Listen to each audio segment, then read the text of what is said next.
Welcome to Radar, Safran's podcast that takes you behind the scenes of aerospace and defense. I'm Kayla Rourke, and in each episode, I meet with guests to explore an exciting topic that shapes our industry. Ladies and gentlemen, this is your captain, and I'd like to welcome you aboard Flight Safran Radar. Hello, everyone, and welcome to Radar. This episode is a little special because we're recording from the Safran Additive Manufacturing Campus in Bordeaux. Our topic today is additive manufacturing. You are most likely familiar with the principle of 3D printing, which consists of adding layers of material one on top of another to create an object. But did you know that this method is also used in aeronautics and that it brings major benefits, starting with lighter aircraft? How does it work, and why is reducing the mass of aircraft so important? How does additive manufacturing contribute? To answer these questions, I'm joined by today's guest, Luc Namer, in charge of technologies at the Safran Additive Manufacturing Campus. So prepare your best designs and your lab coats. Join us as we dive into Safran's Bordeaux campus dedicated to additive manufacturing.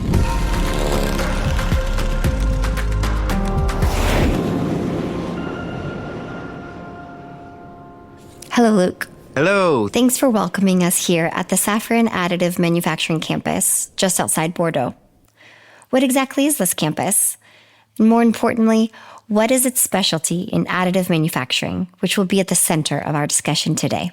The campus was inaugurated in 2022 and brings together all Safran's expertise in additive manufacturing, from engineering and production methods to, most importantly, research and development to advance current and future technologies.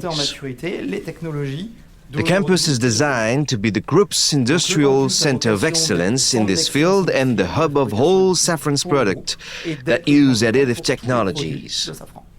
So additive manufacturing represents a challenge for Safran's future? Today, additive manufacturing represents an extraordinary lever for the products of the future. Additive manufacturing represents a key lever in achieving decarbonization, notably by improving product performance and reducing the mass of the products of the future. Can you tell us a bit more about how it works? Earlier, I compared it to a 3D printer, but it's probably more advanced, isn't it? The idea is similar, but there are several processes.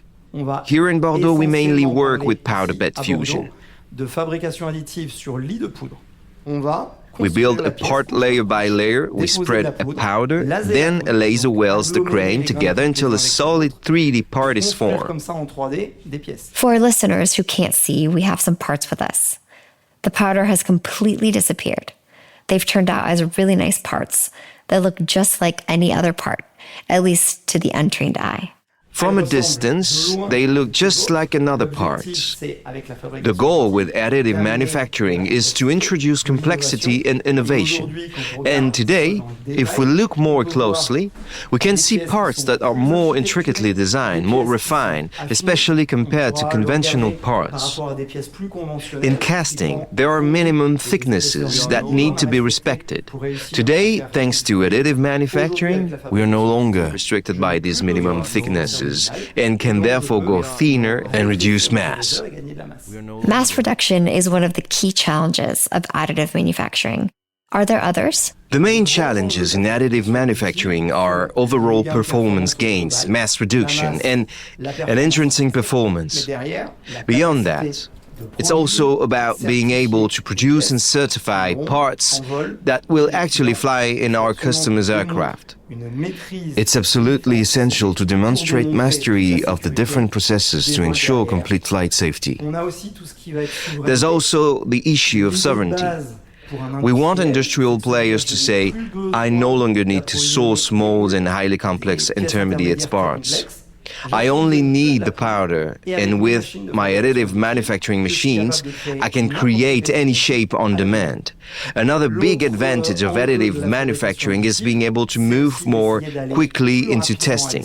With 3D printing, speed is the first thing that comes to mind. As such, additive manufacturing helps accelerate current and future developments by delivering prototypes much faster than conventional processes. Let's go take a closer look, if you don't mind showing us around.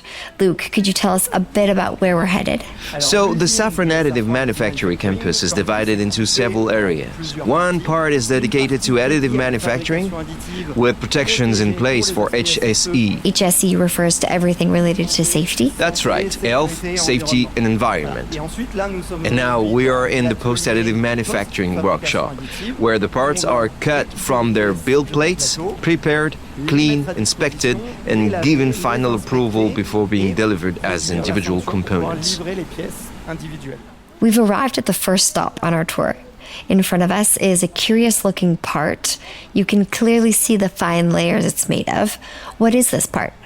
Here you have a hydraulic unit. As the name suggests, a hydraulic unit is fluid inlets and outlets to operate different systems, whether for aircraft engines, helicopter engines, or landing gears. Pretty much every company in the group produces hydraulic units as part of their product range. You can see that the part was built up layer by layer. However, what also stands out is that compared to a part would normally imagine be made by casting or foundry, we've been able to hollow out all the areas that are unfunctional. And this is where we gain a lot on mass, notably by not putting material where it isn't strictly needed. What type of material is this part made of? Here you have a titanium part that originally weighed about 17.5 pounds using conventional methods, and here, thanks to additive manufacturing, we have reduced its mass by about 40%, over 6.5 pounds compared to the original part. For listeners who can't see the part, know that at Safran, close attention is paid to detail as the part is signed. Exactly, that's part of what's possible. Making parts, printing lattice supports, creating all kinds of shapes, and introducing whatever degree of complexity we want into the designs.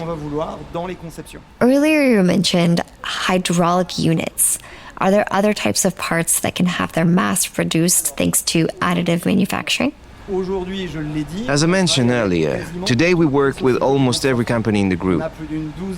We have more than a dozen internal clients with engines in the broad sense, propulsion systems, equipments, nacelles, landing gear, and then all the system for defense, space, and land applications. Basically, all of the group's products are concerned. You spoke about density and the fact that we can integrate any structures we want into this part. But there's something I think I'm noticing that we haven't mentioned yet. It looks like this part is made from a single block. That's right. The part is made as a single block, meaning that layer by layer we had material only where it's needed. This allows us to build all the shapes directly in 3D without having to plan complex machining or material removal steps, which would otherwise be extremely hard to reach, too costly, or too difficult to carry out. In any case, it's really impressive. Thank you for having taken the time to show us this. I suggest we continue our tour of the campus. Of course, now we're heading to the tertiary area to visit the design and methods team, who help the group's companies envision and transform the designs into parts that can be manufactured with additive manufacturing. Design methods are different in this context, and it's essential to consider the constraints of this new process in the designs so that they can be directly used. Here we are at our third location. It's quite studious here. Is this where we design all these parts? Not exactly. The design of the parts remain the responsibility of the group's companies. Here, our role is really to help the companies and their engineers transform the designs to make them manufacturable by additive manufacturing. Once we have a design that we believe is suitable for manufacturing, we then handle all the steps to prepare the models before sending them to the machine. That's when we actually manufacture the parts we saw downstairs, embedding all the necessary expertise into the models to make them manufacturable and compliant with the part originally specified. Are there parts that cannot be manufactured? There are still limitations with today's machine and methods, but we are constantly progressing in terms of shapes, materials, and the size of parts we can produce. Today, of course, there are still constraints. Even though some parts have already been certified and are used every day on flights, it is still a very young process, so we're also here to learn. What I suggest is that we meet again in a few years to see what proportion additive manufacturing has taken at Safran. Thank you very much, Luc, for being our radar today and for welcoming us to the heart of the Safran Additive Manufacturing Campus in Bordeaux. We were delighted to talk with you about additive manufacturing and how it contributes to the mass production of aircraft. See you very soon for a new episode of Radar.